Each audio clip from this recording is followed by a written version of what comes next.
Ryan Reynolds here for, I guess, my 100th Mint commercial. No. I mean, honestly, when I started this, I thought I only have to do like 4 of these. I mean, it's unlimited premium wireless for $15 a month. How are there still people paying 2 or 3 times that much? I'm sorry, I shouldn't be victim blaming here. Give it a try at mintmobile.com/save. Whenever you're ready. $45 upfront payment equivalent to $15 per month. New customers on first 3-month plan only. Taxes and fees extra. Speed slower above 40 gigabytes. See details. Joy is an innate right. We had joy when we were born. We have joy now. No one can take it away or give it to us, actually. Only we can rekindle and ignite that. If anything in this conversation inspired or ignited you to feel angry, frustrated, or excited, then something is moving in you, and to follow that. You're listening to Make Some Noise podcast, episode number 560 with guest Tanmeet Sethi.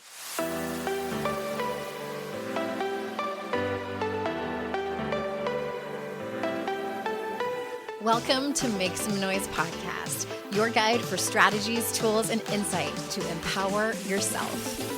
I'm your host, Andrea Owen, global speaker, entrepreneur, life coach since 2007, and author of 3 books that have been translated into 18 languages and are available in 22 countries. Each week, I'll bring you a guest or a lesson that will help you maximize unshakable confidence, master resilience, and make some noise in your life. You ready? Let's go. Hello, everyone. Welcome to another episode of the podcast. I'm so glad that you're here. I am doing something I've never done for the first time, and I really hope that you join me live. On November 15th, 2023, if you're listening to this in the future, sorry, it's already passed, but on November 15th this year, I am going to go live on TikTok, 6 p.m. Eastern time, so that's 3 Pacific. It's kind of late if you're in Europe or somewhere that far east of me. But November 15th, 6 p.m. Eastern time, I'm going live on TikTok and I'm going to be answering your questions. It's a little bit of a Q&A/AMA type of thing. You might know now that one of my biggest fears is like throwing a party and nobody comes. So please try to join me. My inner child thanks you. No, but I think it'll be fun. Obviously, it's not my first time going live, but I've never gone live on TikTok, and I know a lot of people do. If you are a TikTok person, there's like people dressed up as gorillas playing the saxophone. There are DJs. I see a lot of DJs, which I love.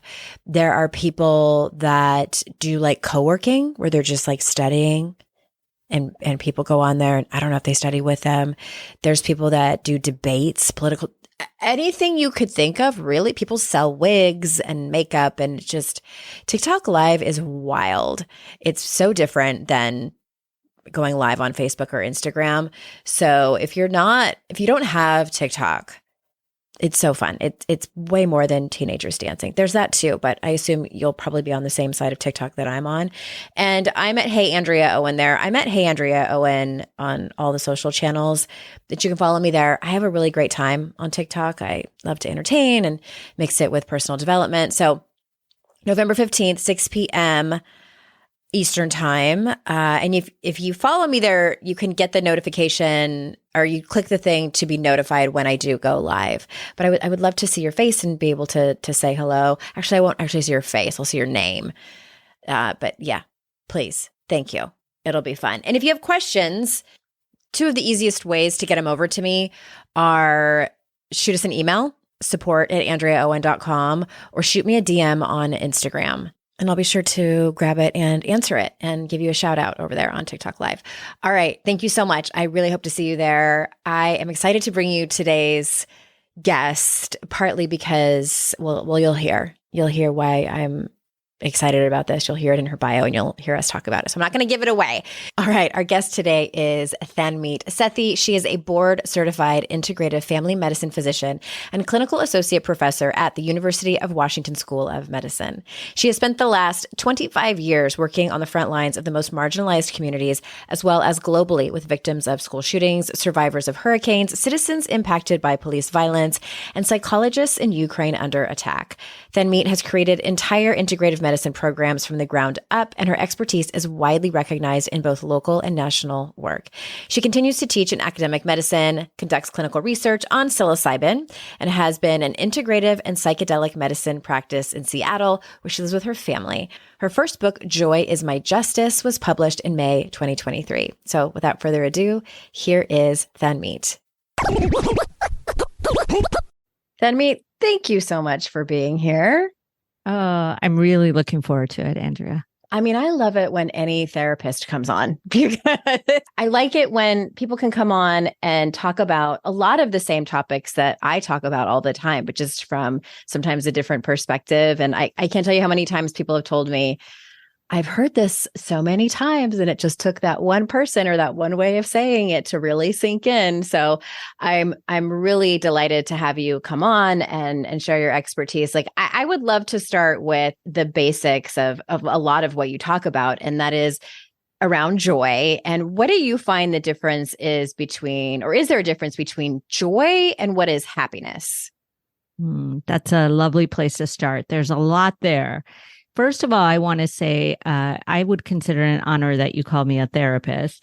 I wouldn't say I'm a therapist. I'm a physician who's done a lot of therapeutic work, but I have so much respect for therapists, and I think that our work overlaps in very powerful ways. Yes. And so props out there to all the therapists.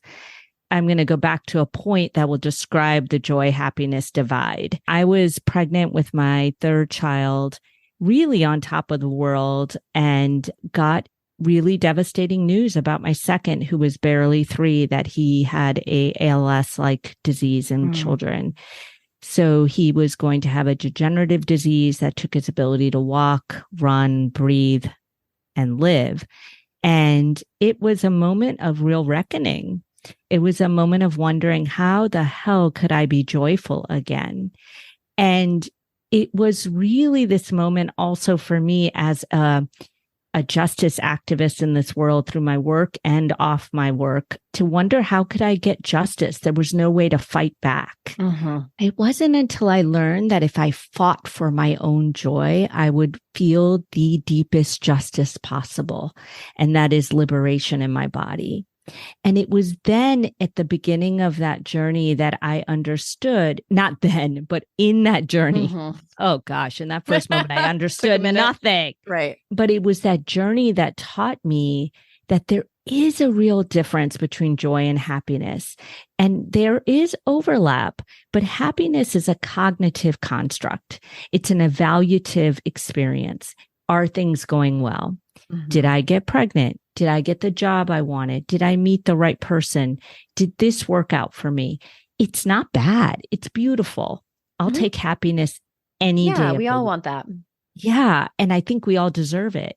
And at the same time, there are moments, and longer than moments, in some of our lives that the constructs are not ever going to be happy. Whether it's a severe tragedy like this, or whether it's oppression ongoing, or living in poverty, working 2 jobs, feeling like you're struggling all the time, or internal self-doubt and self-hate. I mean, there are just so many ways to suffer. And in those moments and those days and years, it's not happy. And so then where do we fall in terms of wanting to feel better? And that's where joy comes in, because joy is actually very different. It's a deeply embodied experience, and joy comes from the same deep well as our pain, from that capacity for meaning, love, and connection. And so there are ways to access joy as our birthright, no matter what we are going through. And so joy is an accessible right that we all deserve to understand.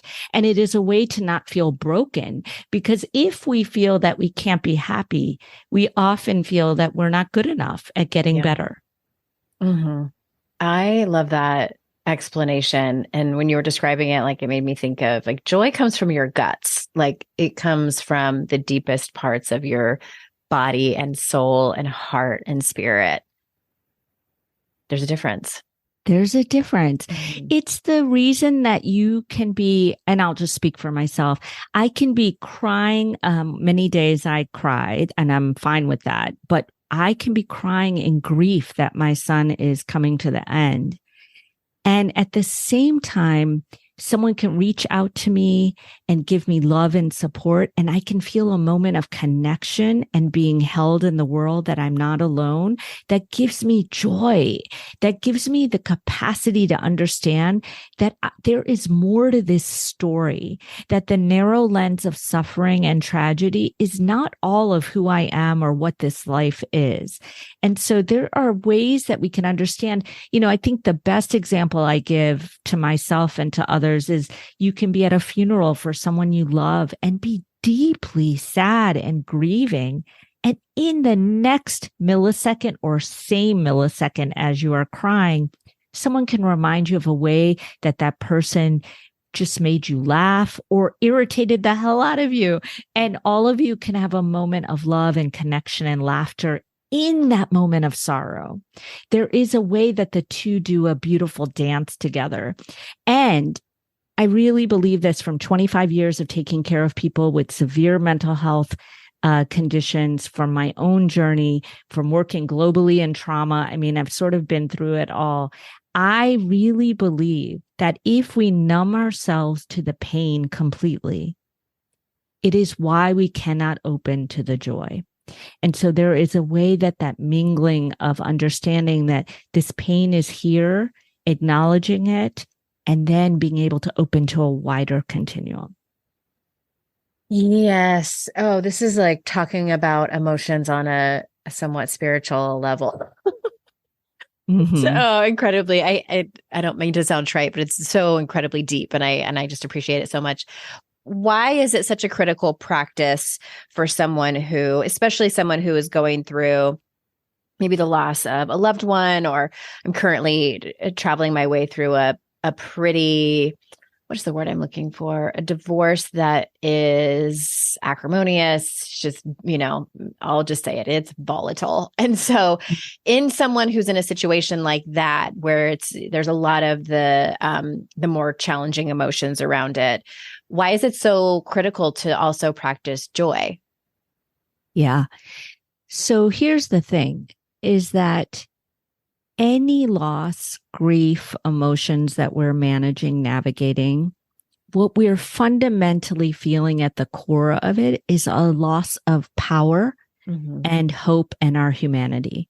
Yeah. That we've been stripped down to a place of feeling, in our words, we might say some days, what is this and why is it worth it? How long is this going to go on, and why even live this way? I'm not saying you're suicidal if you feel that way. I really mean it, that you can get existential about it, right? Oh, yeah. And it feels like it will never end. Never. Yeah. And sometimes it doesn't. It doesn't always end. And yet, the way to reclaim power in our body and reclaim our humanity is to extend that continuum into the wider continuum to include joy. Mm-hmm. It's imperative, actually, that we reclaim that safety and power in our body. Here's the thing, is that if you've been through any trauma, or I love your example of the divorce, not that we need to perseverate on it, but you can use me as an example. It's fine. You're living it, right? Right. And I'm sure you're thinking about it all the time. Mm-hmm. And it's sort of living in you all the time. When we are in those kinds of situations, we actually feel a sense in our brain. There's actually science around this. I speak of this in my book. It's that there's science that put us in our threat centers because it's a threat to feel this way. And it's a threat to be vigilant all day about this experience, whatever that may be. And so in our brain, we're actually living as if something is right there about to hurt us. Mm-hmm. And when we're in that state, it's actually a state of, in our body, not feeling safe, right? That can make sense. What I keep saying is I feel like my nervous system is just fried. Exactly. And so when you do these core practices that I speak of around understanding how they reclaim safety and power in your body, how they regulate your nervous system, we understand that what you're doing is actually in many deep ways, physiologically, as well as energetically and spiritually, you're telling yourself, I am okay. I am safe in this moment. Even though the world may not feel safe, often it is not safe. Even though I do not feel good, quote unquote, I am okay right now. And in that moment, when we do that, we actually move ourselves out of threat centers into areas of our brain where we actually can make change for ourselves, where we can actually have executive function to understand what we need, whether that's a decision to make or whether that's asking for help from someone. I don't know if you've ever been, I'm going to assume since you're human, you've been in a situation where you're just so distressed that actually if someone says, I'm here to help you, what do you want? You almost can't tell them. You can't. Oh yeah. I've been in that place lately where, and I've articulated this to my friends where I've said, I feel like I am like Jane Goodall, like Gorillas in the Mist, like with a clipboard in the corner, like watching my own life because I cannot distinguish what is happening. And I can't even, in some moments, I mean, these are not super often, but like, I cannot even make a decision about what to eat or anything like that. It's like something has gone offline. Exactly. And the truth is, it's not only imperative we all practice these tools to reclaim that executive function and be able to care and tend to ourselves. It's actually our birthright to feel like a full human again, to understand that it's not about, if I get through this, maybe one day the destination will be joy. It's actually that joy is what carries us through the hard. It's actually how we balance and hold everything.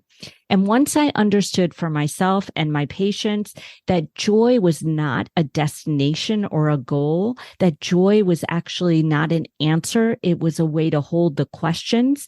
It was then that I understood that there was something more at play here. And now, as I speak about in the book, what I understand is it's not just the stories I tell of the people I've worked with all over the world.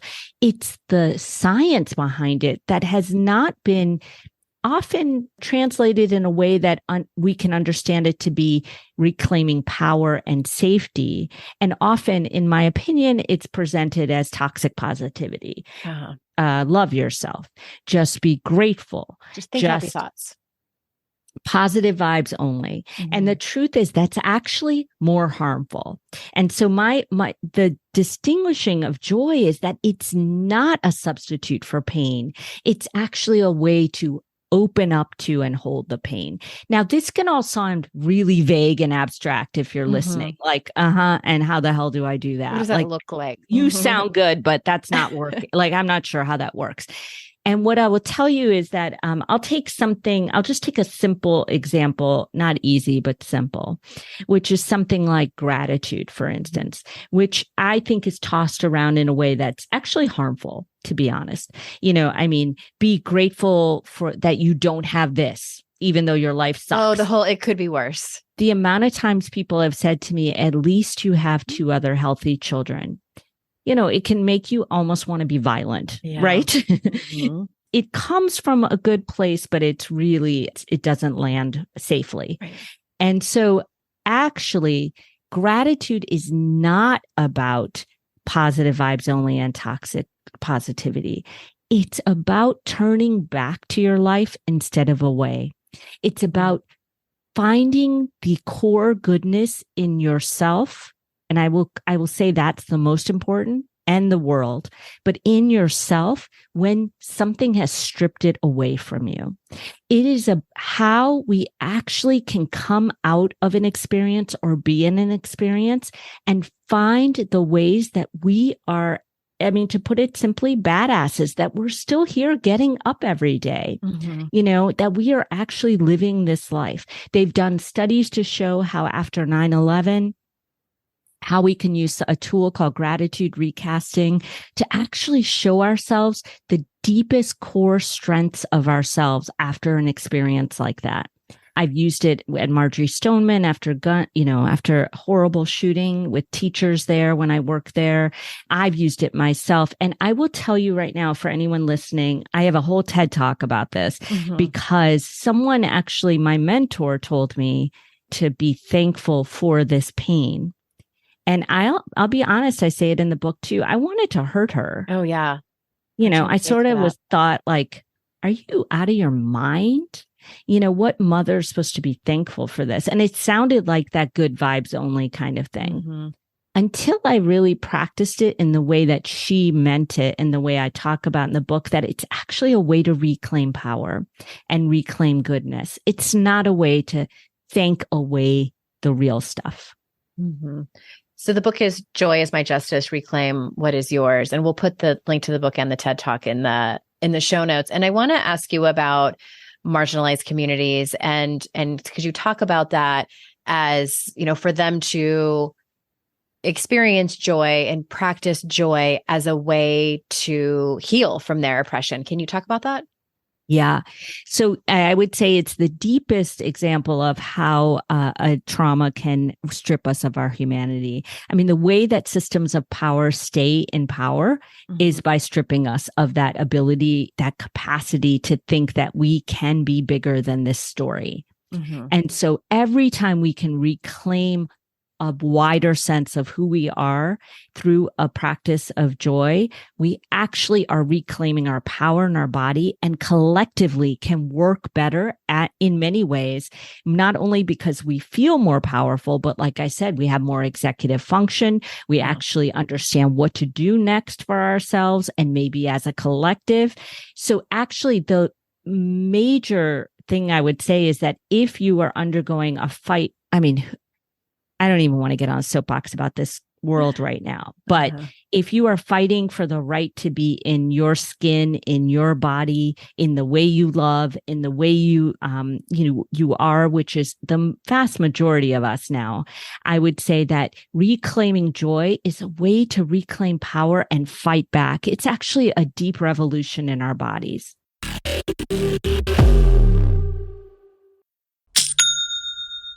Shopify's already taken the cash register online, helping millions sell billions around the world. But did you know that Shopify can do the same thing at your retail store? Give your point of sale system a serious upgrade with Shopify. With Shopify, you get a powerhouse selling partner that effortlessly unites your in-person and online sales into one source of truth.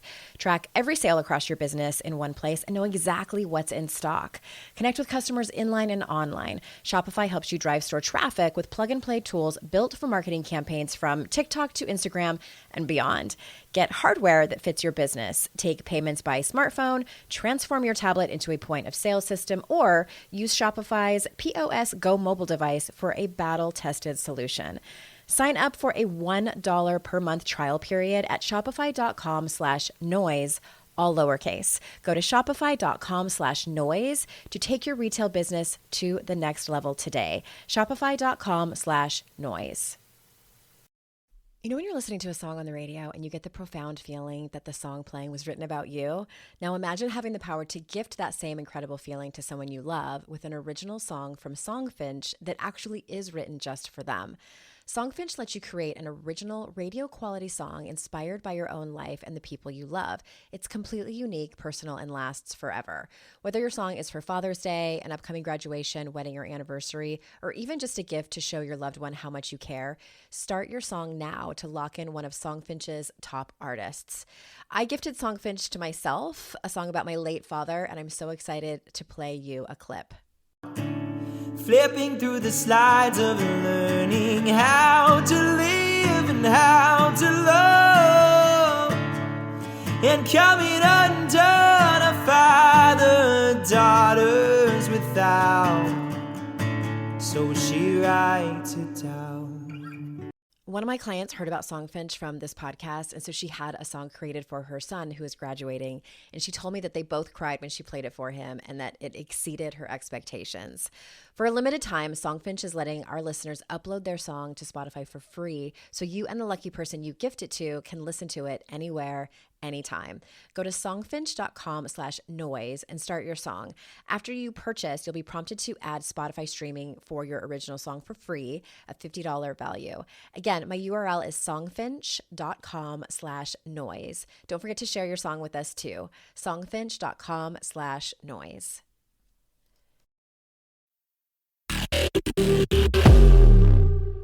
Oh my gosh, I love this conversation. Oh, because we hear a lot like on social media, and it's become a little bit of a joke, I think, especially for the millennial generation. I'm a Gen Xer, but like millennials were young when 9/11 happened, when the economic crash of '08 happened. And it's sort of like they've been like living this existential crisis one after another. It just makes me think of them. And it's just sort of been passed down to Gen Z, who are my children. I want to ask you about, because one of the things I'm personally fascinated with is, like I mentioned, how our nervous system works, and particularly the vagus nerve. And so I know you talk about this in your book, and and how cultivating joy can help that. So can you make that connection? So the vagus nerve, for anyone who doesn't know, is the longest nerve in our body. Mm-hmm. It goes from the base of our brain through our thorax, our chest, down through our abdomen, innervating the deepest structures of our body. It's kind of the motherboard, isn't it? Like, it really is, yeah, right? Okay. Right. And it is, what people don't understand is most people know that it's the main nerve to activate what's called the parasympathetic or relaxation nervous system. So yes, it's a potent way to relax and gain calm. That's for sure. What people often don't know is that there are different branches of the vagus nerve, and there's what's called a ventral, which is the front, meaning front, and dorsal, back vagus, and they have different functions. The dorsal vagus is actually what puts us in freeze and withdrawal. It actually really shuts us down in moments of trauma or times when we need to kind of dissociate. Yeah. The ventral vagus is our front. I like to think of it as our front-facing kind of way to be. It's our branch that really brings us connection, safety, love. When it gets activated, it actually makes us feel like it's okay to step out again into ourselves or into the world. It's what I think of as making us comfortable in our body and our skin. And so the vagus nerve is so much more important than people understand. It's not only a way to calm down, it's a way to actually feel that you can boldly step into this world again after it has betrayed you. Mm-hmm. And so, it's why I say that self-compassion is a bold act of justice. It's not just it's gotten bad PR. It's not this woo thing of like, love yourself and all will be okay. Mm-hmm. It's actually a deep act of our nervous system to say, you're okay right now, and we can do this again. Yeah. And when we do not activate, and we activate all those actions of self-compassion through our vagus nerve, it's one of the tools I talk about for joy. And when in the opposite, if we're in a self-critical, self-berating mode, which let's face it, most of us are most of the time. Even I practice self-compassion every day because I hear myself berating myself every day. Right. And some days, Andrea, some days I'm like, how much more can I take? Like how much work have I done? But it's not about extinguishing it. It's about coming to a new relationship with it. It's about understanding that it's really just my mind trying to protect me, but I need to go deeper into my body to get protection and safety. That's actually a more bold justice than what my mind is trying to do. And so if you're in a self-berating mode, if you have a teenager or you've been a teenager, that if someone tells you, don't do something, how could you do this, and berate you, you're more apt to do it. And the reason it's pure neuroscience. It puts us in our threat center. When we're in our threat center, we reach for survival.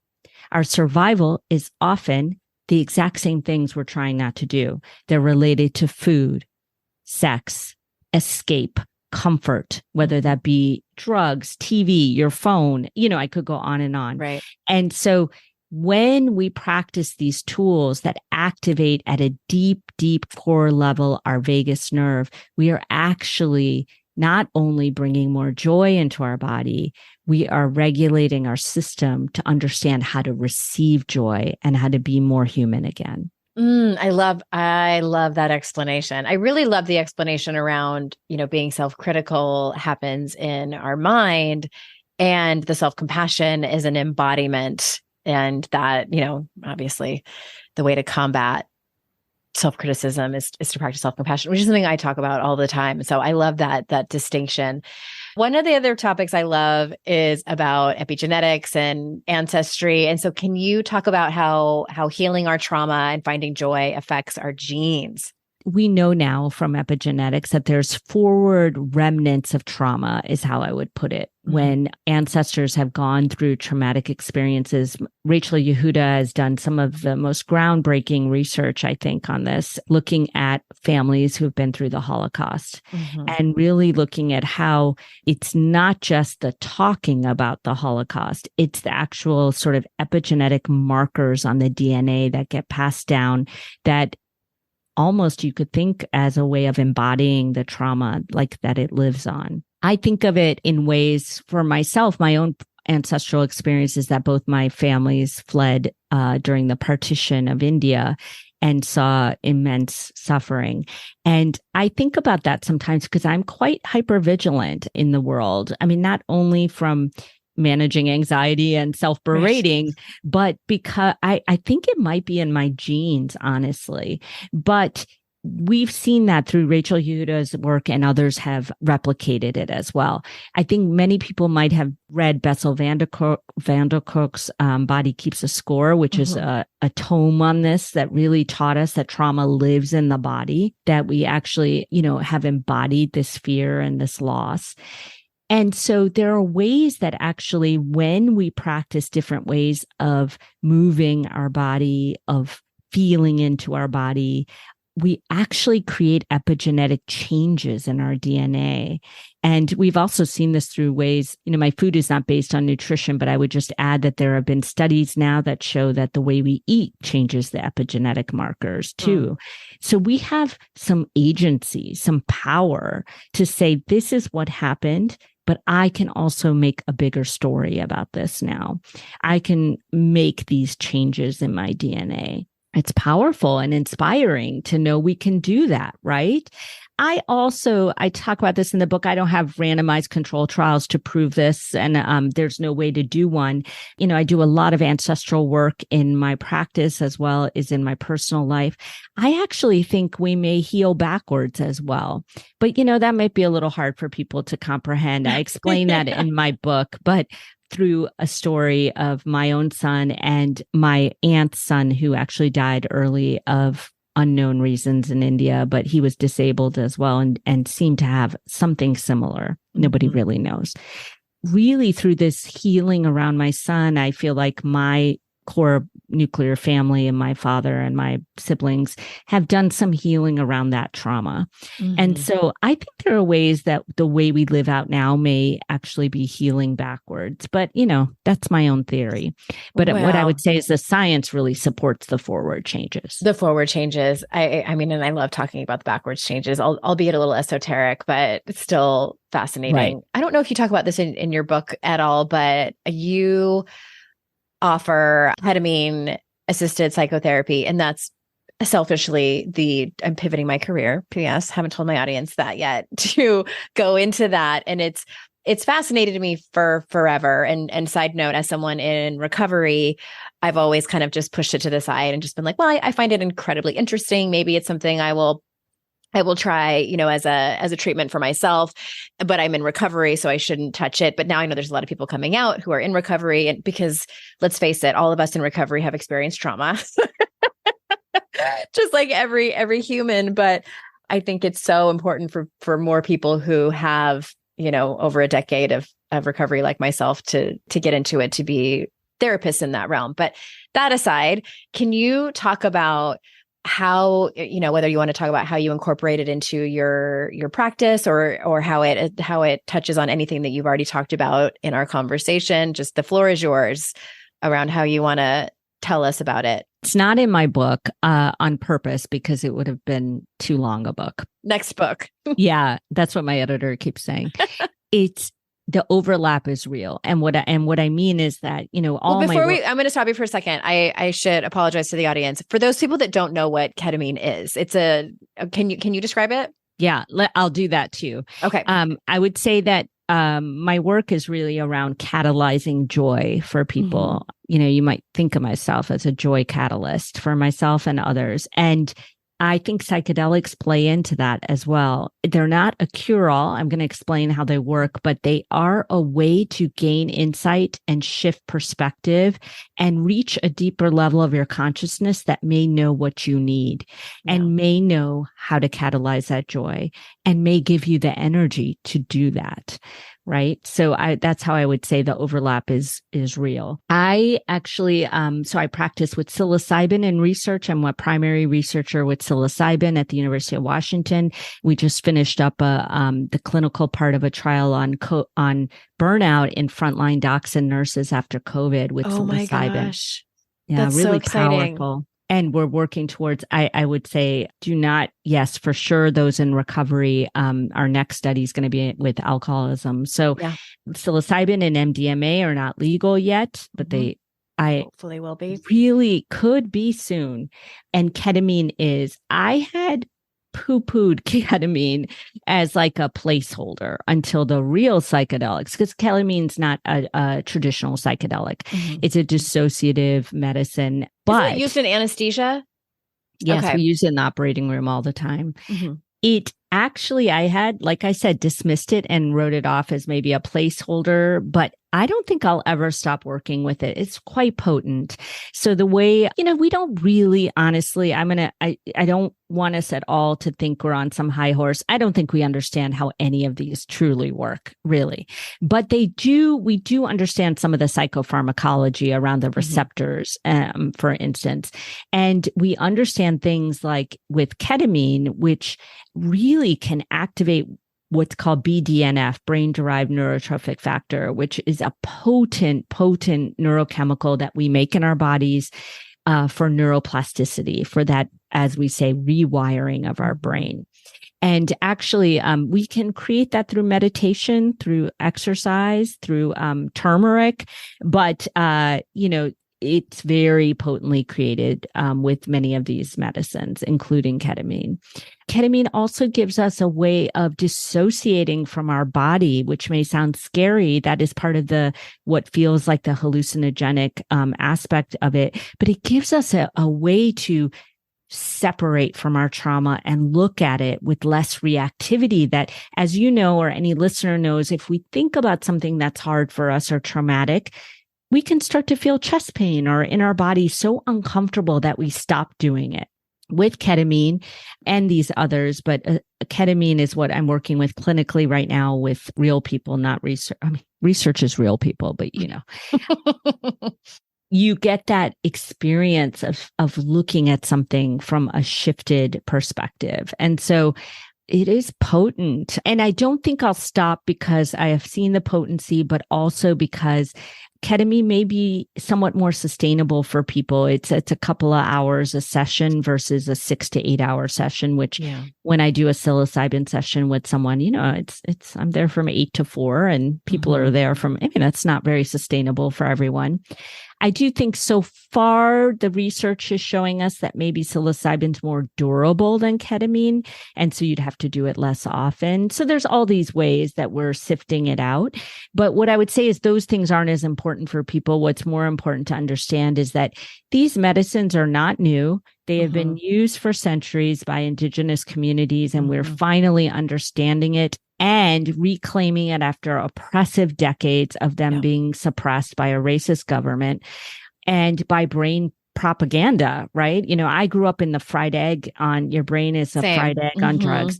And I myself had to unlearn and relearn that conditioning. Same. Because I thought, dropping acid would ruin my brain and I wanted to be a high functioning person. It's all BS, but it worked because people still feel that and they feel scared. Sure. So what I'm doing in practice is really trying to honor with reciprocity, even ketamine, which is a synthetic medicine, although it's been found in nature on fungus as well. But it's a synthetic medicine. But still, that way of working with altered trance state work is a deep indigenous wise tradition that has been handed down to us. And so in my practice, I'm really working with these medicines to honor that sacred aspect, only doing them in conjunction with good preparation and good integration, only doing them one-on-one. I don't have like a line of, I'm not judging how people do this. It's a business. And so people have to get a lot of people through, but it's not my way. It's not my way of understanding how to work with the medicine. And I'm not doing IV ketamine. Many clinics are IV. I'm doing only oral and intramuscular. It works just as well if anyone out there is interested in it. For me, it feels like you're tethered to a cord, and that doesn't feel like the ancient way of practicing with this medicine. It also feels to me, and so this is just my bias, but many of us share this. It feels like it's pathologizing, also medicalizing the experience, when actually what I'm trying to do is show people how to harness their inner wisdom and inner healing, that these medicines allow us to reflect that back to us.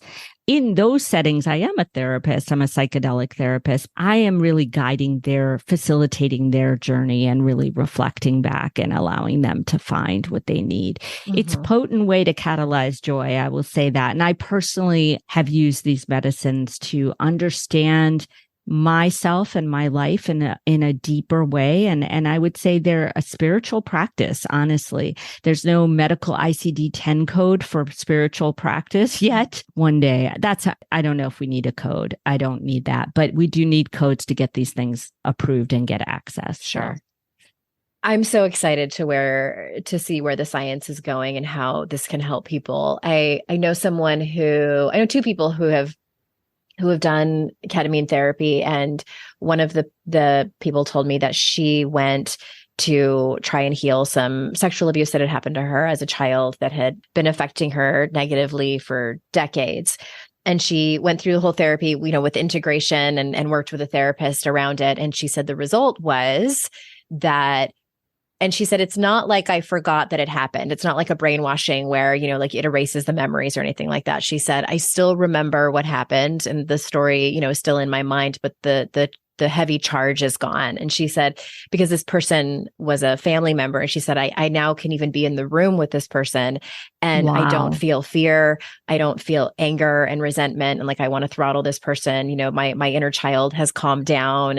And that to me is a miracle. Like that is a miracle. That I don't know if you could describe a deeper healing. That is beautiful. I am so glad that you explained how she did that with integration, because what I will say is there's a lot of psychedelic work happening that is not optimized because there's no good integration. And people are actually sometimes more traumatized by the experience, because if you're left with that trauma without any true guidance, good luck with life. Yeah, I actually also offer psychedelic integration and preparation if people need it, for people who are doing psychedelic medicine that they don't feel is being done in the way they hope that it would, or especially, I will tell you, for communities of color, it is very hard for us to get therapists who would not bypass any racialized trauma that arises in an experience.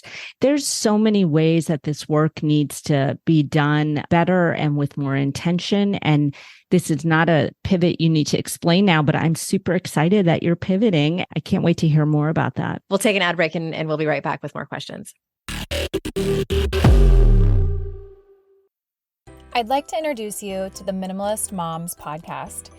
It's hard enough being a mom, and the last thing you need is stress from too much stuff and an overcrowded schedule. For too long, I lived with the mindset that bigger was better, and the more I added to my life, instead of feeling better, I felt overwhelmed. It was time for a radical new mindset. Less is more. I'm not into extremes. I didn't throw everything away. My brand of minimalism is more about adding than subtracting. Get rid of the excess to make room for what you love. In other words, it's about living life with purpose. I hope you'll listen in and my guest and myself can inspire you to think more and do with less. The Minimalist Moms Podcast, available wherever you listen to podcasts. Hello, you sentient ball of stardust.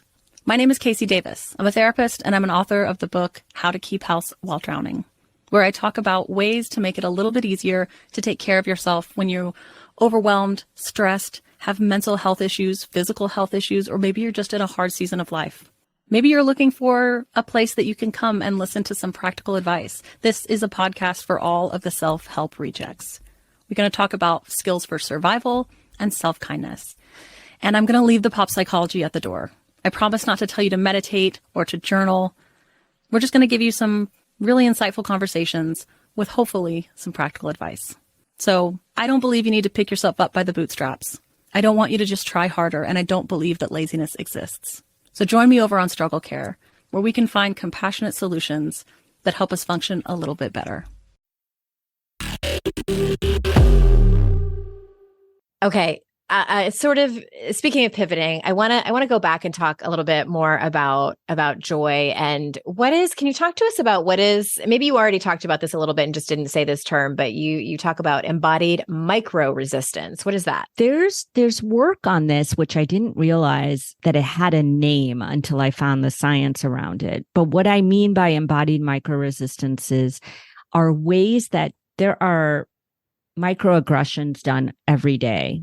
You know, whether you're from a community of color, LGBTQ, whether you're a woman, anything but a cis white man. Right.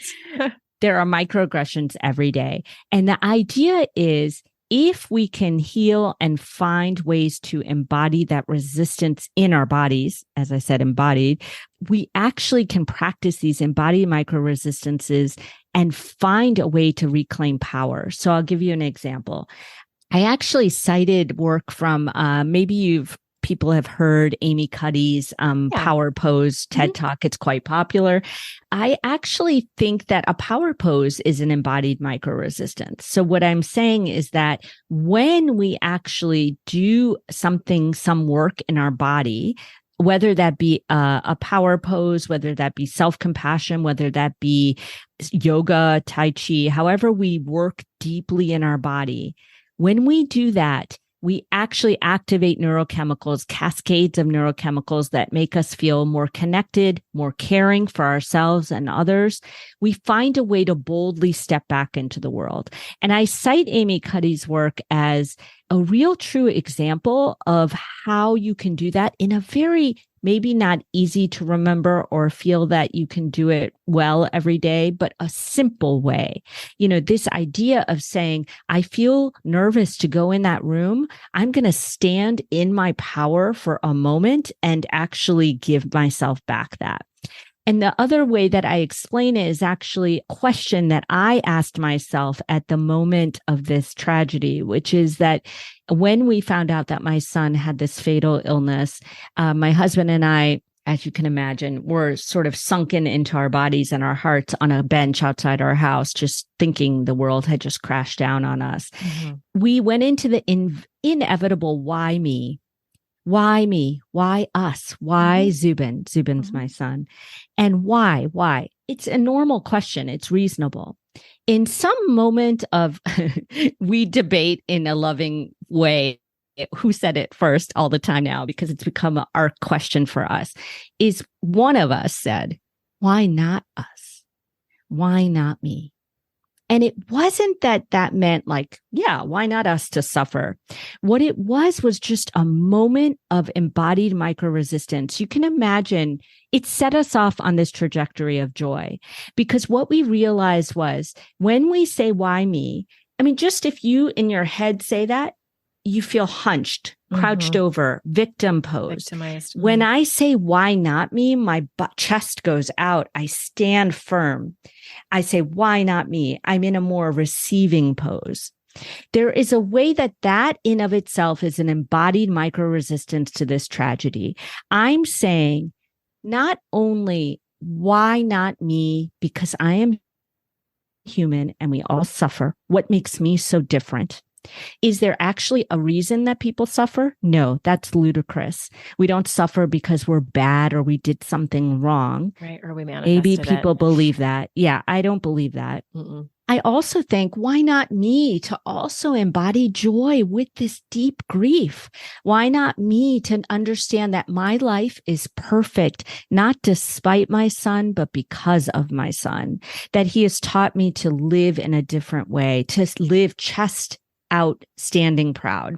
And so these kind of questions we ask ourselves, these tools of self-compassion, these power poses, they're embodied micro resistances. I will give credit, Ray Johnson gave me that term, who's a researcher who did this work, and I cite that in the book, gave me this way of understanding that what I was doing in that moment was far bigger than asking a different question. It was giving my body a different way to answer this story. Oh my gosh. Okay. I could ask you like 10 more questions, but I want to value your time. And before we end, is there anything that you want to circle back to that you want to make sure that you underscore or just repeat in order to feel complete? Gosh, what I would say to anyone listening is that if this sounds too big, it's time to take up bigger space.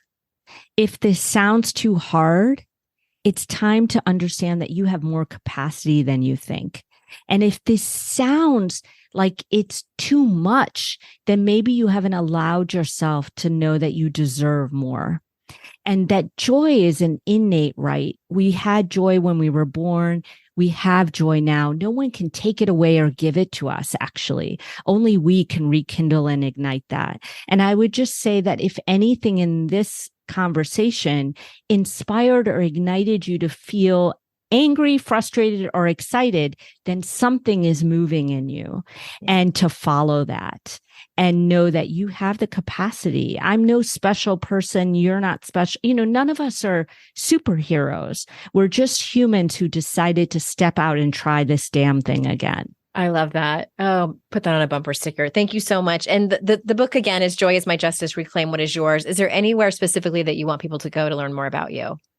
Yeah, if they go to my website, actually, you can buy my book, get bonuses there as well. And I also have a quiz to give people sort of an intro. It's called Unlock Your Joy Code.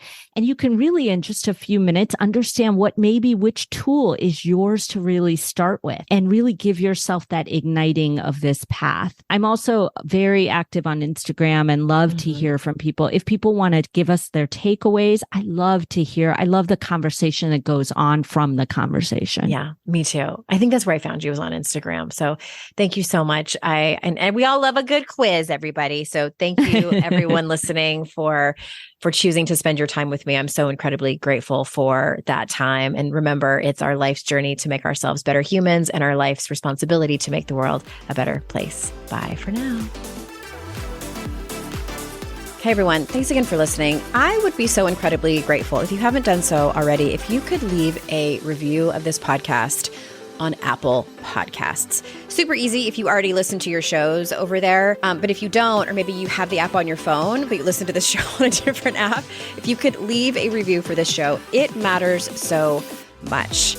I wish I could express how much it matters. I also wish that it didn't matter so much, but alas, it does. So if you haven't already, please go review and rate the show. It would mean so much to me. And thank you so much. I hope you have an amazing day.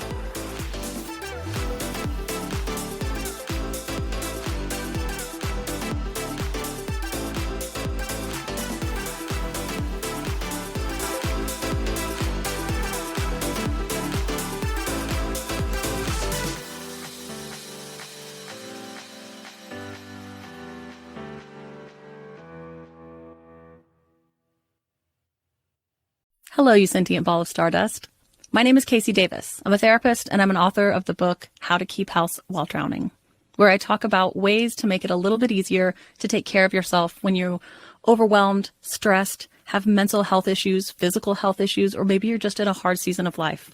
Maybe you're looking for a place that you can come and listen to some practical advice. This is a podcast for all of the self-help rejects.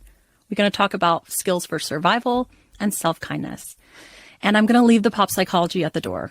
I promise not to tell you to meditate or to journal. We're just going to give you some really insightful conversations with hopefully some practical advice. So I don't believe you need to pick yourself up by the bootstraps. I don't want you to just try harder, and I don't believe that laziness exists. So join me over on Struggle Care, where we can find compassionate solutions that help us function a little bit better.